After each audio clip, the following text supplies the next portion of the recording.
Igreja Evangélica Testemunho Apostólico. A palavra de hoje será ministrada pelo pastor Flávio Leonel. Desejamos um bom culto e que Deus seja louvado. Para você que se achega também através das redes sociais, nós estamos no culto da família, abrindo as nossas Bíblias no Salmo 73, e Deus tem algo a falar para nós. O tema da mensagem: o modo peculiar de Deus cuidar de você. Apenas o verso 1 nós estaremos lendo de momento, e diz assim: verdadeiramente bom é Deus para com Israel, para com os limpos de coração. Jesus, eu quero te agradecer por essa oportunidade que eu tenho nesta manhã de estar junto aos meus irmãos, de estar cultuando ao Senhor, de estar, meu Deus eterno, reconhecendo mais uma vez o teu abraço, e isso não tem preço. Deus, eu te agradeço por este momento, eu te agradeço, meu Pai, pelo teu Espírito Santo ter me abraçado segundo esta palavra e me revelado segredos a respeito dela.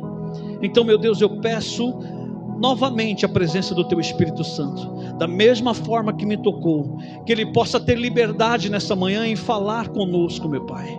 Porque, meu Deus eterno, não faria sentido nós estarmos num lugar como esse, cantarmos hinos, se não fosse, meu Pai, para engrandecer e louvar o teu santo nome, mas assim é. Então, meu Deus, já que assim é, e este é o momento de ouvir a tua voz, mediante os cânticos que foi cantado, mediante os testemunhos dados, agora é o momento de ouvir a tua voz. Então, Deus, que nada venha atrapalhar este momento, que caia por terra todo o empecilho, toda a entidade que venha tentar atrapalhar este momento, mas, meu Deus, do contrário, tenha liberdade o teu Espírito Santo, que ele fale mais alto em cada coração aqui, e que nós possamos sair daqui, meu Deus eterno, revestido mais uma vez pela tua graça. É tudo que nós pedimos e desde já te agradecemos. Você vai se assentar aplaudindo, glorificando a presença maravilhosa do Espírito Santo de Deus. Seja bem-vindo, Espírito Santo. Aleluias, aleluias. Salmo de Asaf. Asaf. Quem era esse Asaf, pastor? Não tenho ideia de quem o senhor está falando. Asaf era um levita. Asaf, ele fora escolhido pelo rei Davi para entoar louvores no templo. Quando Davi assume o trono, ele toma conhecimento que a arca estava perdida. Ele traz novamente a arca a Jerusalém. E numa dessas caminhadas, Davi, ele estava em fuga ainda de Saul. E ele passa pela casa dos profetas. Ali estava um jovem com cerca de 14 anos de idade, dedilhando um instrumento e cantando louvores a Deus. Aquele momento para Davi foi tão especial que ele se prostra ao ouvir aquele garoto tocar. E ele então toma conhecimento de todos os dias passar pela casa dos profetas para ouvir Asaf tocar e cantar. Quando ele institui o reino em Jerusalém, ele coloca a arca no templo, ele também já sabe: eu já tenho em mente quem eu vou colocar para liderar o louvor na casa do Senhor. Ele escolhe Asaf. E Asaf ele faz com tamanha propriedade, porque além de ser um exímio músico, ele também fabricava instrumentos, porque assim tão grande era o prazer dele em louvar e adorar ao Senhor, que ele também fazia instrumentos. Ele tomava conhecimento de ensinar outros também a adorar ao Senhor. Só que não era essa a única especialidade de Asaf. Pelo menos 3 clãs de levitas haviam nesta época. Haviam os coatitas, havia os gersonitas e os meraritas. Cada classe desses levitas cuidava de um determinado clã do templo, né? Enquanto os coatitas cuidavam, né, de carregar ou de transportar os utensílios sagrados, né, de cuidar, de adereçar, de limpar tudo. Esses eram os coatitas. Eles cuidavam, né, dos utensílios do templo, aquilo que era santo, aquilo que era sagrado, eles cuidavam. Tinha também lá, os meraritas, eram aqueles que cuidavam. Nessa época não havia um templo físico ainda, o templo ainda habitava, ou a arca ainda habitava em cortinas. Então eram aqueles que se preocupavam em estruturar o templo, eles que firmavam as estacas, penduravam as cortinas, eram eles que cuidavam, tapavam todas as brechas, do Santo dos Santos, porque o Santo dos Santos, todos sabem, nem todos tinham acesso, a não ser o sumo sacerdote. E no caso os gersonitas, que era exatamente o clã de Asaf, era aquele que cuidavam da ordem do culto. Olhando para esse jovem, que agora já não é mais tão jovem, ele está agora como um líder no templo. Ele liderava outros levitas. Ele não era alguém que só cantava, ele também liderava, ele cuidava da ordem do culto. Olhando para nossos dias hoje, representa os nossos pastores. Quem cuida da ordem de culto? Pastor. Fora o pastor, quem? Líderes. As lideranças instituídas na igreja. Eles são instituídos para o quê? Para ordenar o culto. A gente não está aqui aleatório. Estamos para ordenar o culto. Uma posição mais ou menos parecida com essa de Asaf. O que se espera de alguém que é líder na igreja? O que se espera de alguém que é pastor na igreja? Essa pessoa é irrepreensível. É ou não é? Essa pessoa não pode errar. Essa pessoa não pode estar em problemas. Como, pastor, você está passando necessidade? É isso que se espera, porque ele é um líder. E se a gente fala isso, é demonstrar fraqueza.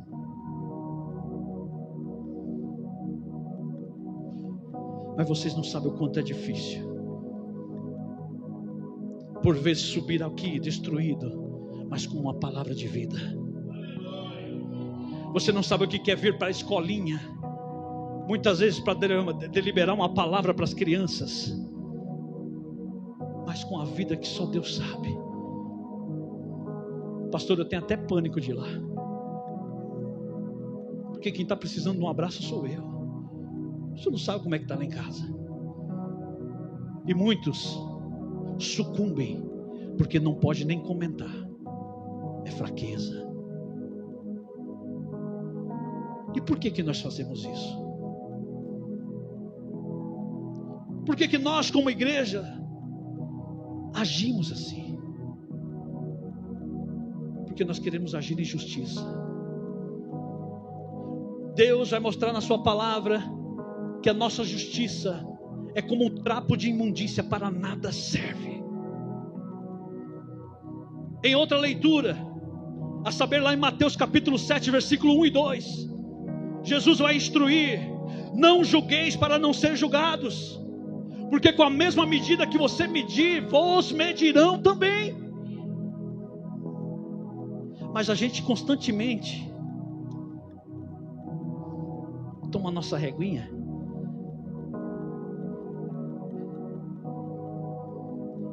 fulano está passando necessidade, está passando por prova, deixa eu medir, nem é tanto assim, segundo a minha régua, segundo a minha medida. Fulano está passando por escassez, deixa eu medir, nem é tanto assim, eu já passei por isso. Ele é um fraco porque eu já passei por isso, eu transcendi. Nós agimos assim, porque a medida que a gente quer dar para os outros é a medida que eu tenho, porque eu já passei por determinadas coisas, eu quero julgar o outro, eu quero medir a vida do outro, e estou com a minha reguinha constantemente. Só que Jesus está advertindo: com a mesma medida que você medir, vos medirão também. Quem vos medirão? Os outros. Porque o que você faz hoje pode vir ou se tornar contra você amanhã. E por que é pífio o nosso julgamento? Ele está falando aqui, quando ele está falando de medida, ele está falando de julgamento. Porque quando a gente vem medir, a gente não vem medir o tamanho da prova. A gente vem com um juízo formado. com uma sentença formada. Você está passando por isso, por causa daquilo outro, porque fez aquilo ou fez aquilo outro. Essa é a sua justiça, e Jesus está falando: para nada serve, é trapo de imundícia, para nada se aproveita. O que as pessoas olhavam para Asaf naqueles dias era dizer: esse homem, né, ele tem o coração inteiro diante de Deus, ele não passa por necessidades, ele não, sabe, olha como ele louva, olha como ele prega, olha como ele ordena o culto, mas só Deus e ele sabia como estava aqui dentro. Olha o que ele está fazendo, e ele realmente dá testemunho de Deus. Olha lá o que ele fala: verdadeiramente bom é Deus para com Israel, para com os limpos de coração. Sabe o que é ser limpo de coração? É você ser íntegro. Será que nós temos agido em integridade? Será que nós temos sido verdadeiros uns com os outros? Eu não estou falando só no seio da congregação, não. Eu estou falando dentro da casa, dentro com os nossos familiares. Será que nós temos agido em sinceridade? Por vezes eu tenho que acreditar que muitas vezes é como a palavra diz: os filhos das trevas são mais prudentes do que os da luz. Há um grande comediante que usava esse jargão: se gosto, digo que gosto; se não gosto, digo que não gosto. E Zé Fini.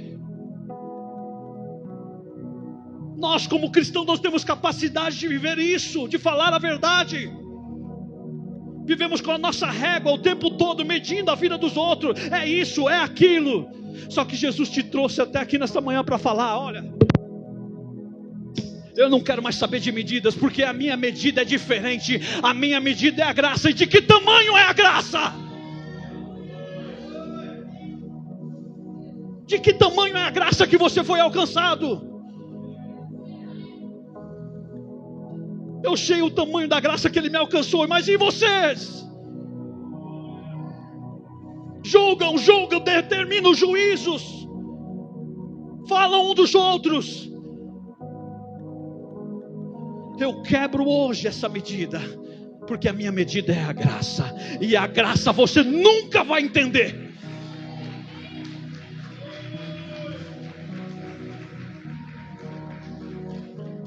Ah, pastor, não merece. Segundo a sua medida, a medida da graça, nós somos merecedores. Todo aquele que crê, a graça alcança todos. Olhavam para esse homem, Asaf, o jeito que ele louvava, o jeito que ele ministrava, e falava: esse é um homem acima do seu tempo. Só que olha só como é que estava esse homem. Verdadeiramente Deus é bom com Israel, para com os limpos de coração. Quanto a mim, os meus pés quase desviaram, pouco faltou para que escorregassem os meus passos. Pois eu tinha inveja dos soberbos, ao ver a prosperidade dos ímpios, porque não há apertos na sua morte, mais firme está a sua força. Não se acha em trabalhos como outra gente, nem são afligidos como outros homens, pelo que a soberba aí o cerca como um colar, vestem-se de violência como um adorno. Ele estava dentro da casa de Deus, dando ordem ao culto, colocando pessoas para louvar, ensinando pessoas para ministrarem, mas dentro dele havia um conflito. Um conflito que talvez te pegou por esses dias, me pegou por esses dias. Que é você olhar e falar: Senhor, eu estou fazendo tudo certinho, tudo na tua presença, e eu não entendo. Por que a coisa não anda? Por que a coisa não flui? Um conflito, ele fica lá tentando entender. Ele começa a olhar à sua volta e começa a olhar os ímpios, começa a olhar aqueles que são soberbos, aqueles que não pensam ou não testemunham, não entregam a sua vida a Deus, e eles estão prosperando. E esse Asaf não, ele começa a olhar também para os seus. Ele começa a olhar para aquelas pessoas que entravam no templo, aquelas pessoas que muitas vezes passavam uma necessidade, aquelas pessoas que entravam lá, muitas vezes como Jesus encontrou lá uma viúva dando 2 moedinhas, porque era tudo que tinha. E ele fica lá: como pode alguém ser fiel a Deus e passar por necessidades? Eu fui buscar essa palavra, mediante uma conversa que eu tive, nós estávamos tendo, na verdade, né? Meu cunhado Robson, nós sentados na mesa, se alimentando, e ele realmente colocou isso. Existem coisas que a gente nunca vai ter explicação. Ele até relatou como é que se explica a morte de uma criança inocente. Por que Deus permitiu? Nós nunca vamos ter essa resposta. A única resposta que nós teremos é que Ele age com cada um de nós com uma medida peculiar.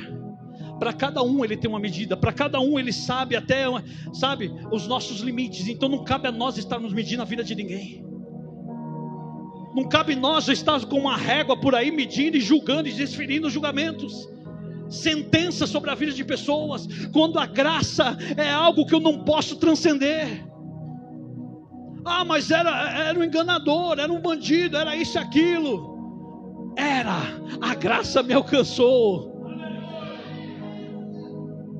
E segundo a graça, aleluias, eu estou aqui para crescimento. Cada prova, cada luta, eu saio mais forte. Sabe, cada perda é uma proximidade com Deus que eu tenho. E é isso que nós vamos estar vendo. Porque Asaf, ele começa quase a resvalar os pés na caminhada com Deus. Ele começou a vir na igreja de um automático, como muitas das vezes nós viemos. Ah, pastor, eu vim porque eu tenho obrigação. Era meu dia de ficar na escolinha, era o meu dia de entoar louvor.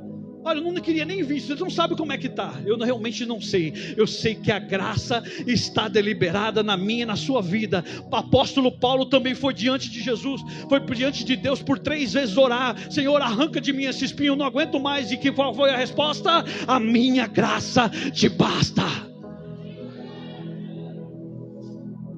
Nós viemos aqui por graça. É por graça que nós estamos aqui, não é porque nós somos melhores do que ninguém, não. Deus não te colocou como juiz de ninguém para você ser melhor que ninguém, julgar e apontar ninguém, não. Deus te chamou por graça, coisa que nós não éramos merecedores, mas mesmo assim Ele, sabe, Ele derramou sobre a nossa vida. É por isso que estamos aqui, por graça. E olha só o que ele dizia, verso 11, dizendo: Deus o desamparou, perseguiu, ou melhor, estou lendo errado. Versículo 4: porque não há morte, porque na sua morte não há apertos, mas firme está a sua força. Não se acham em trabalhos como outra gente, nem são afligidos como outros homens. Pelo que a soberba os cerca como um colar, vestiram-se de violência como um adorno. Os olhos deles estão inchados de gordura, superabundam as imaginações do seu coração. São corrompidos e tratam maliciosamente, de opressão falam grosseiramente. Ou seja, Asaf está assistindo, além dos ímpios prosperarem, além daqueles que não obedecem a Deus ou não tinham uma vivência com Deus prosperarem, eles ainda zombavam daqueles que eram fiéis. Eles ainda, sabe, falavam grosseiramente. Sabe o que é isso? É zombar. Onde é que está seu Deus? Né? Você não prega? Né? Você não canta lá? Você não está lá na igreja? Cadê o seu Deus? Falavam grosseiramente. E Asaf, ele foi, sabe, encrostando isso no coração dele. Ele começou a se distanciar do altar, mesmo estando dentro, porque tem pessoas que pensam que se distanciar é ir embora da igreja. Tem muita gente aqui dentro que já distanciou faz tempo. Não louvam com propriedade, não tem motivo para glorificar, anda cabisbaixo o tempo todo. Você vai falar com ele, é um lamúrio o tempo todo. Perdi isso, perdi aquilo. Por que Deus permitiu? Por quê? Aleluias. Verso 10: pelo que o seu povo volta aqui, e as águas de copo cheio lhes espremem. Ou seja, eles já estavam enchendo as paciências do pessoal lá, perguntando: onde é que está o seu Deus? Zombando. Tem vezes que a gente fica assim, tem vezes que a gente, o que ele estava falando aqui, eu estava quase perdendo a paciência, quando ele fala, meus pés quase resvalaram, Sabe aquela expressão, chutar o balde? Quantos de nós não temos feito? Pastor, eu estou cansado de ouvir tanta crítica. Já que me criticam tanto, eu vou andar errante mesmo. Sabe, eu vou fazer o pior, eu vou ser mal mesmo. Tem muitos se vendendo a maldade, porque eu não aguento ouvir crítica. Eu venho para o altar, mas eu não aguento ouvir uma crítica. Eu já penso em partir para o caminho, então vou chutar o balde, né? Não vou mais andar, o que me adianta andar de luto diante do Senhor, guardar a minha vida e as coisas irem mal lá em casa. Asaf estava dessa forma. E ele começa a relatar para Deus. Verso 12: eis que estes são os ímpios, e todavia estão sempre em segurança, e lhes aumentam as riquezas. Na verdade, que em vão tenho purificado o meu coração, e lavado as minhas mãos na inocência, pois todo dia tenho sido afligido e castigado cada manhã. E se eu dissesse, também falarei assim, eis que ofenderia a geração dos teus filhos. Ele está dizendo, olha, a minha vontade era agir como tal, era realmente meter o pé da igreja, sabe, fazer aquilo lá que a mulher de Jó mandou fazer, amaldiçoa o teu Deus e morre logo. Ele está falando, eu tenho, olha, a vontade que eu tenho é de realmente, sabe, deixar tudo, não mais andar em obediência. Só que ele também se preocupa, porque tem quem tem vivência com Deus, ainda teme a Deus. Ele está dizendo, se eu fizesse isso, eu escandalizaria os teus filhos. Então a gente se mantém num lugar como esse. A gente continua ordenando o culto, a gente continua louvando, a gente continua, mas o coração longe. Porque os problemas vêm, e ele vem para nos testar. E o teste, e neste teste nós somos reprovados quando nós tomamos uma régua na mão e começamos a medir. O que Asaf estava fazendo era medindo a vida dos ímpios e comparando com a vida dele. Medida que não cabe para mim e para você, porque a medida dos ímpios pode ser sim a sua reguinha, mas a medida de Deus para comigo e você é a graça.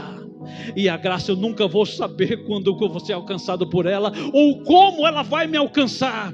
Se vai ser agora em vida, no melhor estado de vida que eu tenho, ou se vai ser no monturo. Eu sei que no monturo ele resgata, ele ainda estende a mão, ele coloca de pé e coloca em lugares altos. A graça faz isso, e eu não sei o momento em que ela age na minha vida, e eu não posso determinar isso. Asaf estava se perdendo porque ele estava medindo a vida dos outros. Ele estava tentando receber explicação de Deus sobre tudo isso. Por que o Senhor age assim? Por que o Senhor, sabe, amaldiçoa os teus filhos e abençoa os ímpios? Outro homem que tentou também entender esse assunto, é bem conhecido como o homem mais sábio que já houve na terra. Vamos abrir a Bíblia em Eclesiastes, no capítulo 9. Deixa marcado aí, Salmo 73, já nós vamos voltar. Em Eclesiastes, no capítulo 9, Salomão, ele já está aqui numa idade mediana, e ele resolveu também tomar tento, sabe, desses infortúnios que há na humanidade, desses porquês que muitas pessoas perguntam, né? Por que fulano era bom e morreu? E por que esse daí que é ruim, ele, né, acontece de tudo com ele, ele se passa por acidente e não acontece nada. Esse dia nós estávamos saindo de casa, a Rosângela e eu, encontramos com uma vizinha lá. Ela tinha acabado naquela semana de perder uma filha. E nós falando com ela, tentando confortá-la de alguma forma, que um momento como esse é difícil de confortar a pessoa. Ela perdeu um ente querido. Mas a gente falando algumas palavras para ela, Deus vai confortar, Deus, sabe, dando uma palavra para ela. E ela teve um momento que ela olhou para mim, ela falou, eu não aceito que Deus tenha levado a minha filha, ela era uma pessoa boa. Ela falou: com tanta gente ruim, por que ele tinha que levar a minha filha? Era minha companheira, era quem falava comigo, e agora como é que eu fico? E nós tentamos explicar de alguma forma para ela que esta era a vontade de Deus, e a gente nunca vai entender o porquê que ele levou. Eu poderia jogar N palavras para ela, mas talvez ela não entenderia nenhuma, porque a vontade dela era entender o porquê que Deus tinha feito aquilo.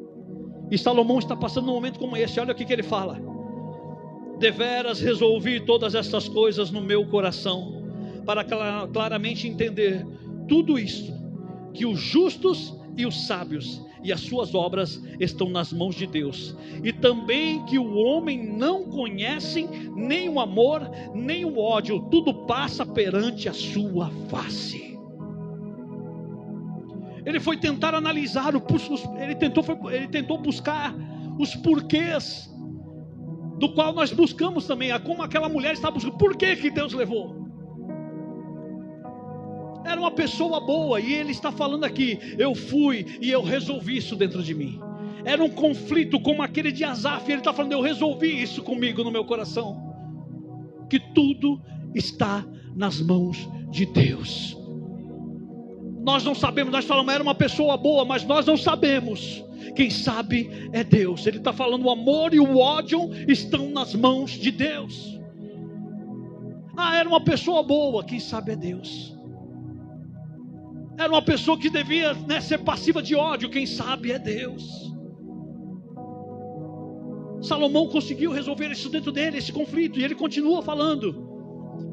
Olha o que ele observou no verso 2: tudo sucede igualmente a todos, o mesmo sucede ao justo e ao ímpio, ao bom e ao puro, como ao impuro, assim ao que sacrifica, como ao que não sacrifica, assim o bom como o pecador, ao que jura e ao que não, e ao que teme juramento. Este é o mal que há entre tudo quanto se faz debaixo do sol, que a todos sucede o mesmo, que também o coração dos filhos dos homens está cheio de maldade, que há desvario no seu coração, na sua vida, e que depois se vão aos mortos. Você pode na sua reguinha medir: não, era uma pessoa boa, mediante um estereótipo, mediante o que a pessoa mostrava na sua frente. A pessoa pode te abraçar e te dar tapinha na sua frente, mas por trás quem sabe quem é ela? Deus. Samuel, quando foi ungir lá o novo rei de Israel, ele se emocionou com a aparência dos filhos. Aí está aí o rei. Deus deu um bloco nele e falou: olha, ô Samuel, não se emociona não, emocionada, porque eu não vejo como o homem vê, eu atento ao coração. Então eu posso, na minha visão, na minha ótica, dizer: era uma pessoa boa. Por que foi? Deus sabe o porquê. Porque o bem, o mal, o ódio ou a inveja, o amor está na mão dele. Ele conhece. E ele vai dizer, o próprio Salomão vai dizer lá em Eclesiastes capítulo 3, que tudo há um tempo determinado, já está determinado. E quem é você e eu para falar, né? Por que fizeste isso? Por que fizestes assim? Por que o Senhor mediu essa pessoa assim? Era uma pessoa boa. Por que ela morreu? Aleluia.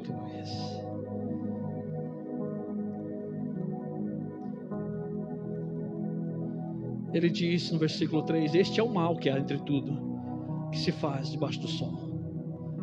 A todos sucede o mesmo. Ou seja, não é porque nós estamos aqui que a gente não vai sofrer intempéries. Não é porque nós estamos aqui diante do Senhor que a gente não vai sofrer escassez também. Não é porque nós estamos aqui que a enfermidade não vai chegar lá em casa. Pastor, então qual que é a diferença? Qual que é o sentido? Que era isso que Asaf estava procurando. O que me adianta andar de luto? O que me adianta manter as mãos limpas diante do Senhor? A diferença, ou a grande diferença, é que nós vivamos segundo a graça. Você pode até cair, mas Ele vai te levantar. Você pode até sofrer alguma perda, mas Ele vai te confortar. Eis que vos deixarei o Consolador. Eis que estarei convosco todos os dias, até a consumação. E aí, o que você prefere? Estar lá com os ímpios se regalando nessa vida?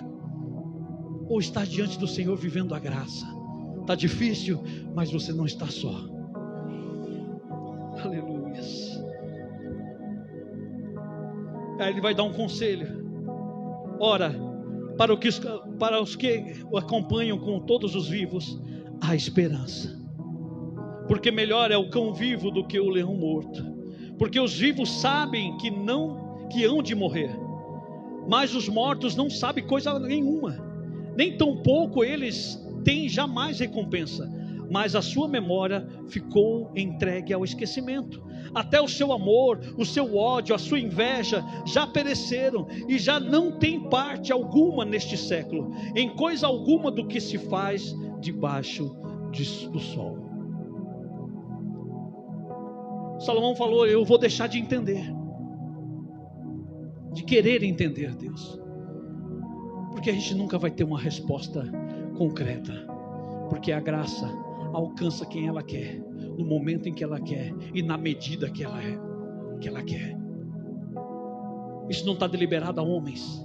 Não é homem quem coloca parâmetro para a graça. Ela simplesmente é derramada sobre a vida de quem ela quer e no momento em que ela quer. Se nós vivemos debaixo desta graça, não cabe julgamentos. O que cabe é o que ele vai vir falar agora. A gente tem que parar de querer entender Deus. A gente tem que parar de tentar decifrar Deus, porque a gente vai enlouquecer de fato.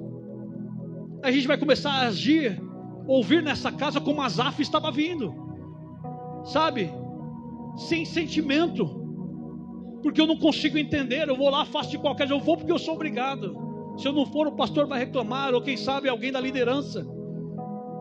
A gente vai começar a perder o sentido de vir aqui, que é agradecer, é ser grato por essa graça. A gente chega aqui de qualquer forma, e muitas vezes com a nossa reguinha ativa, já pronta a desferir julgamentos. Como eu falei, nesta manhã foi quebrada, porque a medida que nos cabe é a graça. É a graça. Não existe diferença na graça. Salomão então, ele diz, para aqueles que estão vivos, a melhor coisa é aceitar os desígnios de Deus. Por mais que você não entenda, é o que ele está falando, melhor é um cão vivo do que um leão morto. Você vai ficar até quando brigando com Deus, tentando entender, tentando tirar satisfações dele? Por quê? Por quê? Por que que aconteceu? Por que que eu estou passando isso, passando aquilo? Você nunca vai ter essa resposta, e talvez você morra como um leão tentando brigar. É o que ele está falando aqui. Olha o conselho que ele vai dar para mim e para você agora. Aleluia. A única certeza que nós temos enquanto estamos vivos é que nós vamos morrer. E para nós não desperdiçarmos essa vida, olha o conselho que ele vai dar. Aleluia. Versículo 7. Vai, pois, come com alegria o teu pão, e bebe com bom coração o teu vinho, pois Deus se agrada das tuas obras. Sabe o que é isso? Ele está falando: viva a tua vida, faça dela o melhor, sabe, todos os dias, que cada dia seja um renovo, que cada dia você se levante com gás, porque este é o dia que o Senhor fez para você, que você chegue com contentamento em casa, dos frutos do seu trabalho. É isso que ele está falando, porque Deus se agrada dos seus feitos. Isso é o que importa. Você para de olhar ou para de medir os outros e começa a viver a sua vida. Para de tomar conta da vida dos outros. Em todo o tempo, olha aqui, porque quando nós estamos, sabe, nesse momento de indecisão, ou de não entender o que Deus tirou da nossa vida, sabe, a escassez que passamos, ou talvez a perca de um ente querido, a gente fica perguntando por quê, e muitos de nós, sabe o que acontece? Entramos em depressão, sabe, o estado depressivo de um ser humano é terrível, a pessoa perde totalmente o sentido de viver, ela não se alimenta, ela não se banha, sabe, ela não tem prazer na vida. Olha o conselho que ele vai dar para mim e para você: quanto a isso. Entender Deus nós não vamos. Então o que ele está falando aqui? Olha aqui, versículo 8: em todo tempo sejam alvo as tuas vestes, e nunca falte o óleo sobre a tua cabeça.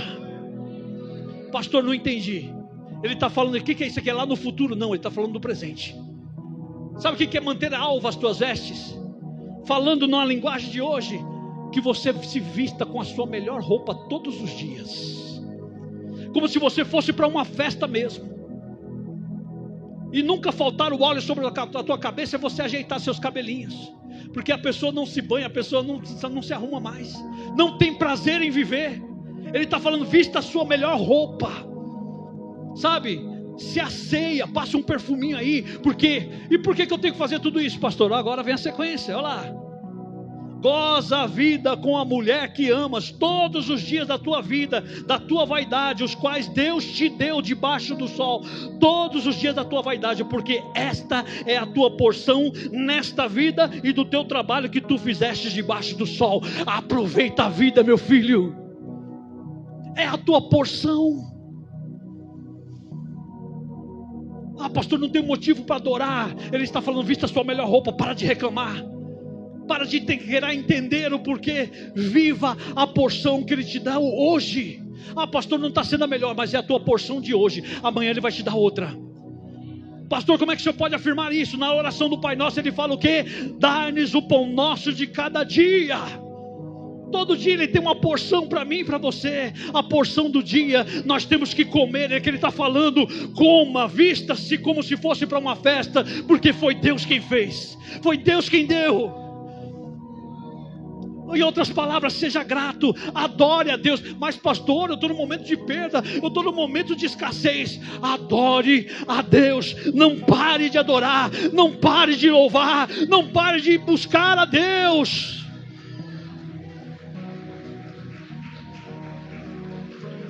Aleluias. Ele está dizendo, viva a tua vida, regala-te com a porção que Deus te deu. Aí tem pessoas que, além de não se regalar com a porção do dia, está fazendo lá como os discípulos, mas isso é tão pouquinho. Aproveita, porque a tua porção de hoje, talvez amanhã ele melhore a porção, mediante o seu louvor. Ele está dizendo, a pessoa não quer nem fazer mais nada por ninguém. O que ele está falando no verso 10? Tudo quando te vier a mão para fazer, faze conforme as tuas forças, porque na sepultura para onde vais, não há obras, nem indústria, nem ciência, nem sabedoria alguma. A gente fica buscando explicações, porque eu trabalhei, porque eu fiz, porque eu estive. Na sepultura não vai ter nada disso. Aproveita o dia de hoje, meu filho, porque o amanhã não te pertence. Não te pertence. Volta lá no Salmo 73.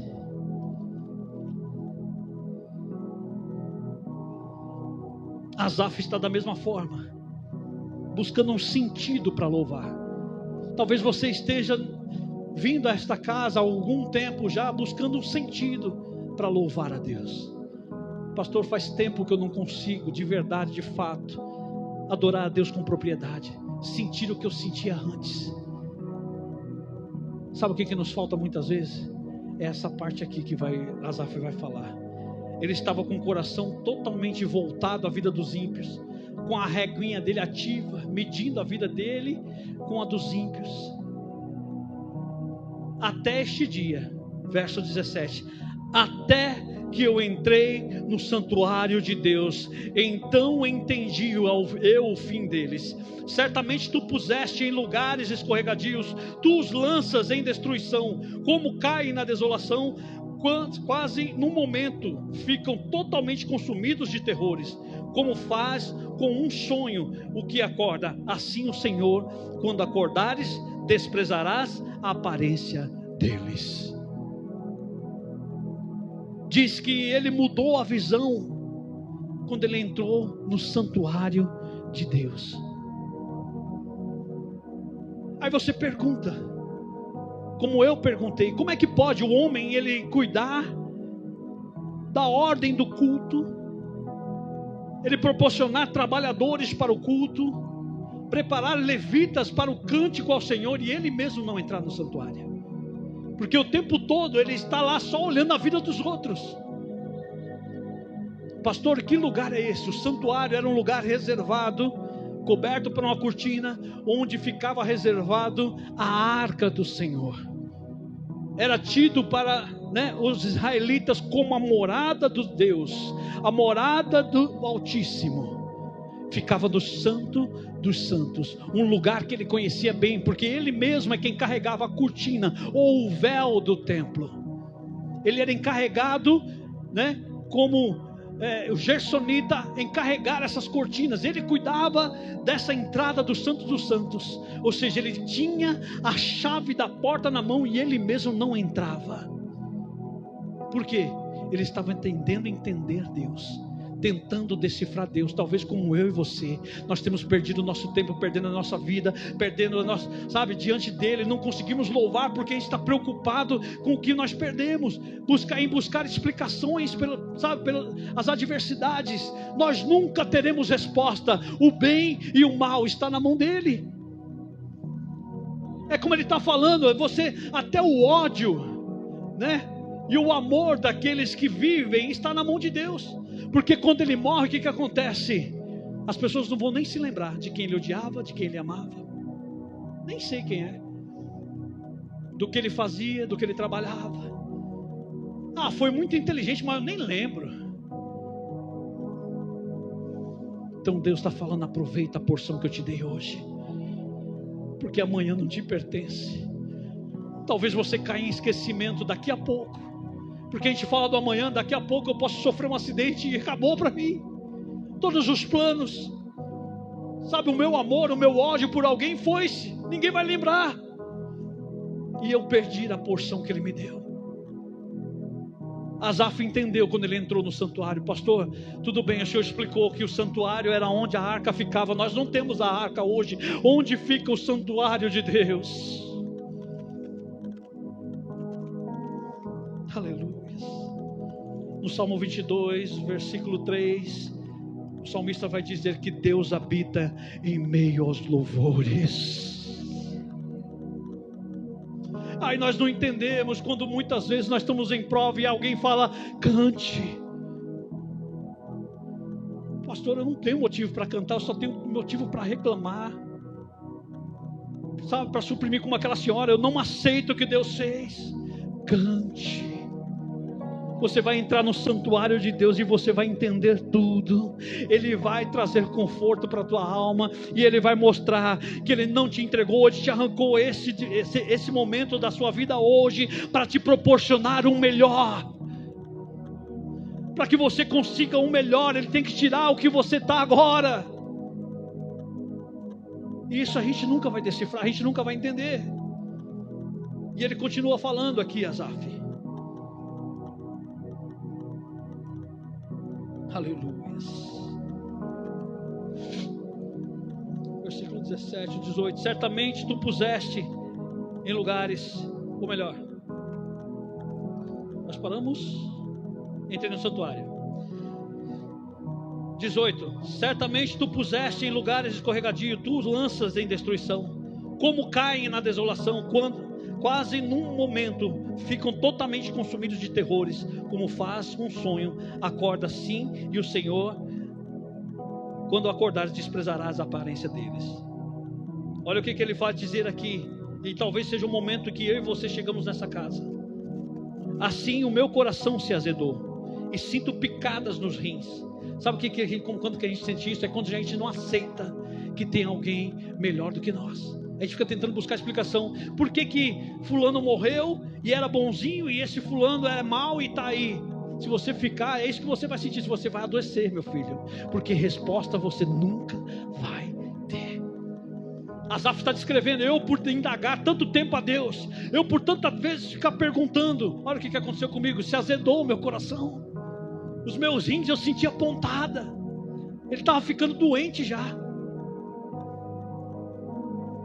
22. Assim me embruteci e nada sabia, era como um animal perante a ti. É como muitas vezes nós chegamos nessa casa aqui de oração. Louva, abre a boca para louvar, dá um glória a Deus. Nós estamos embrutecidos.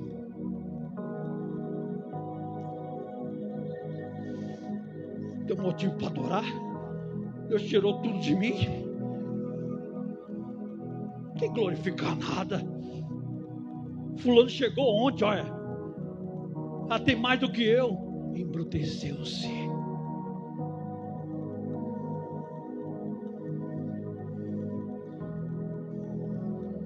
Todavia estou de contínuo contigo. Tu me seguraste pela mão direita. Há um lugar e ainda que Deus nos segura pela mão direita. E onde que é? No santuário. Talvez você pode até não entender por que eu tenho que louvar. Porque Ele habita lá. E Ele vai te segurar pela tua mão direita. É pela destra da tua mão. Aquele momento que você pensa estar sozinho, ninguém tomou conhecimento, Ele está lá te dando a mão direita. Aleluias. Guiar-me-ás com o teu conselho, e depois me receberás em glória. A quem tenho eu no céu senão a ti? E na terra não há quem eu deseje além de ti. A minha carne e o meu coração desfalecem, mas Deus é a fortaleza do meu coração e a minha porção para sempre. O Senhor te deu porção hoje, pode ter certeza que amanhã Ele vai dar, e depois de amanhã, e depois de amanhã, e depois de amanhã. Você não está só, Ele é a sua porção. Regala-te. Para de perguntar por que isso, por que aquilo. Regala-te com o dia de hoje. Ele não vai soltar a tua mão, não. Talvez você não entenda o que se passa hoje, o porquê de tudo isso. Não quero nem entender, porque ninguém explica a Deus. Não tem como, o milagre também não se explica. Acontece, como foi, não sei, aconteceu. A graça me alcançou, eu estava ali, eu estava assim, estava assado, mas aconteceu. Como o Tiago acabou de testificar aqui, Tiago e a Jéssica. Não tinha nem esperança, mas aconteceu. Isso é graça, não se explica. Asaf, ele está mostrando neste momento que o louvor dele estava mudando a partir desse dia. Porque até então ele estava tentando buscar explicação. Ele estava olhando para os átrios do Senhor, sabe, tentando ordenar todo mundo. E quem sabe lá na porta, ele cumprimentando um por um, ele começou a observar a necessidade dos irmãos. E ele começou a se indignar, dizendo: como é que pode? Essas pessoas estão aqui, mas estão passando necessidade. Aqueles outros estão, sabe, andando aquém da presença de Deus, estão fazendo tudo errado, e eles se dão bem. Eles ainda zombam do povo que entra aqui. Ele começou a se perder, e o louvor dele também começou a ficar deturpado nesse momento. Porque pensa, esse Salmo 73 era um louvor. Olha o louvor, pensa no louvor, ele chegar diante de Deus e falar: o Senhor não se esqueceu. Isso é coisa de se cantar diante de Deus. O Senhor, sabe, não toma conhecimento das nossas debilidades. Ele cantava isso. Só que um dia ele entrou no santuário. E quando ele entrou no santuário, eu tenho certeza que o louvor dele mudou. Ele teve que correr, deixa eu ir para o instrumento. Espera aí, eu tenho que mudar esse cântico aqui. Eu errei, Senhor, eu reconheço. Eu errei. Aleluias. Ele corre para o instrumento. Ele talvez chama algum músico lá, junto com ele. E ele fala: eu preciso corrigir isso diante de Deus. Eu fiz um louvor, sabe, totalmente errante diante de Deus. Mas agora eu estou no átrio.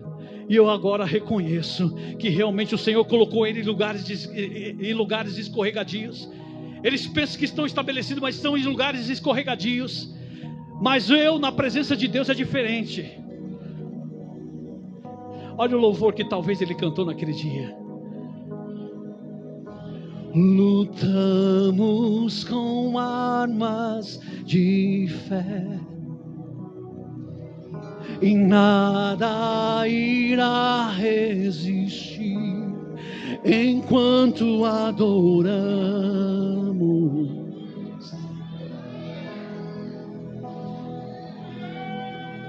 Em meio às tribulações, o nosso Deus é vencedor. nós o adoramos.